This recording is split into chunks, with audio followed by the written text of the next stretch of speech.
SEO versus social media. Which one's better for lead generation? I don't care what Gary Vaynerchuk says, social media is a waste of time for most local businesses. Now, it's not to say it goes without its benefits, but I want to help you understand why that's the case and which industries would benefit most from social media first versus the industries that are best to double down on search engine optimization first. So I think if you understand this, you're going to save yourself a lot of time, energy, money, and headaches by going down the proper path first. I'm not anti-social media.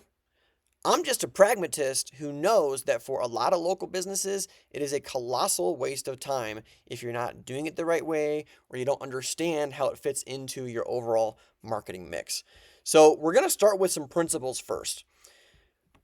How these different platforms and ways of bringing in new customers actually work. Search engine optimization, if you just think about Google for now, it's the easiest way to think about it, even though there's a lot of ways that people can find your business and find the information. Search engine optimization targets your customers who are actively looking for a solution. So this means that when you put energy into your search engine optimization, it's going directly to the people that want to buy your stuff. It's super targeted. It's locally based. You're not going to end up finding people from out of state that are looking for your services. It's pull marketing, right? So people are wanting to find out more and they're coming to you because you're pulling them in. This is very different from social media. Okay, by the way, social media, the way that I'm talking about it today, is different than using paid social media ads. That's a different video for a different discussion.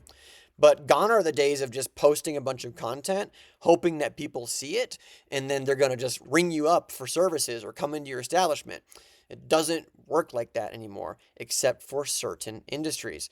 So when people are on social media, their mindset is not, I'm here to buy something.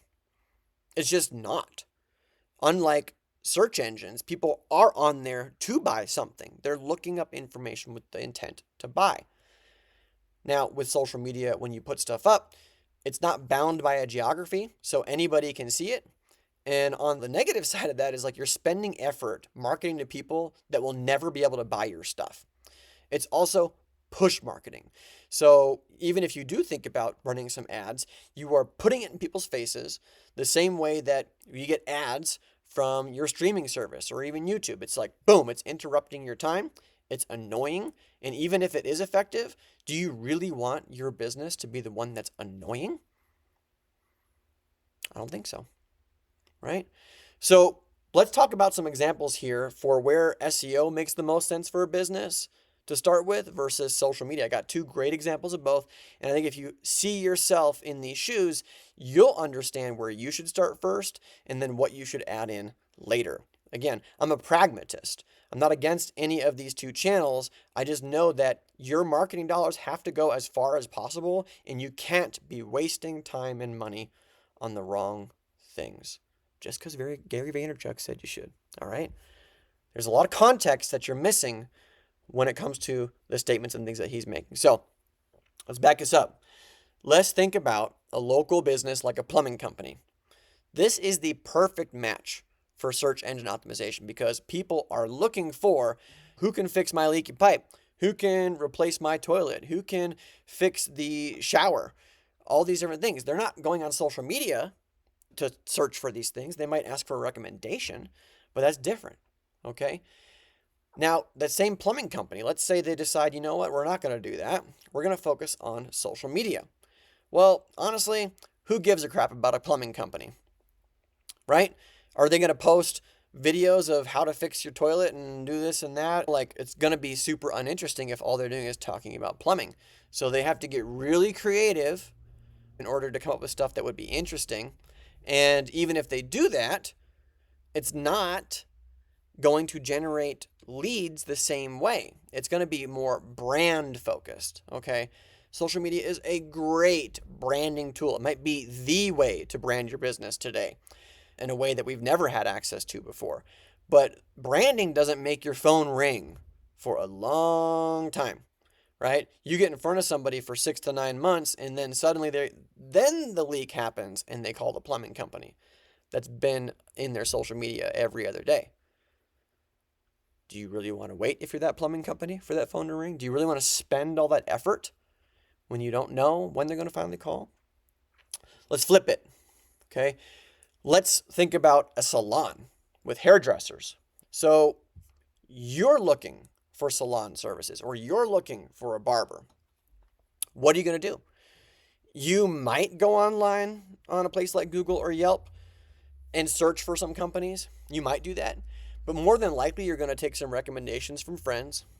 Or, like a lot of people, you're going to be following different places around town that are showing before and after cuts, right? You're going to be looking at some of the neat things that they're doing or some of the personalities that are in that salon. These things are interesting on social media. They're fun to watch. They could be doing some really cool like how-tos, like how to get ready in the morning and make your hair look badass, right? Just making stuff up here on the fly, as you can tell. There's a very visual aspect to the work, which makes it interesting. So you think about like salons, you think about like e-commerce companies and retail shops and stuff. Very interesting things that you can post online that people would see it and they'd be like, I want to go check this out. Or I've been seeing this person pop up that's been doing hair for the last, 3 or 4 months. I'm going to go give them a shot. Pick up the phone, then it happens, right? So with social media in that respect, they're able to establish connection and create credibility and trust every single time a post hits the feed and somebody consumes it. So this will make the phone ring for a salon. In the end, it really depends on the industry. I didn't get into the economics of this during the video, but you really have to consider the resources that you're trading, time or money or both, and the return on investment that you're receiving.